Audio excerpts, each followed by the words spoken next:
সন্তানের অপেক্ষায় ছিলেন পলাশ জলদাস। তার স্ত্রী ভূমিকা জলদাস 7.5 মাসের অন্তঃসত্ত্বা।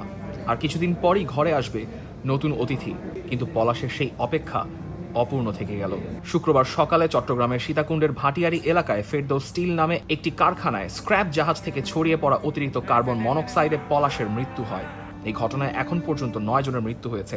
আহত আরও 10 থেকে 15 জন বিভিন্ন হাসপাতালে চিকিৎসাধীন। দুপুরে ভাটিয়ারির জলদাসপাড়ায় পলাশের বাড়িতে গিয়ে দেখা যায় যে ঘরে নতুন অতিথির অপেক্ষায় দিন কাটছিল সেখানে এখন স্বজনদের আহাজারি।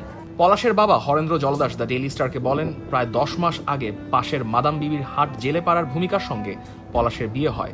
3 বোন ও 2 ভাইয়ের মধ্যে পলাশ ছিল সবার বড়। তিনি আরও বলেন, তার ছেলে সংসার চালাতো, আগে সাগরে মাছ ধরত, কিন্তু এখন মাছ ধরে সংসার চলে না, তাই ফেরদৌস শিপইয়ার্ডে কাটার ম্যান হিসেবে কাজ করত। দুর্ঘটনার খবর পেয়ে ইয়ার্ডে ছুটে যান পলাশের মা শোভা দাস ও 3 বোন। সেখানে তারা বিলাপ করছিলেন।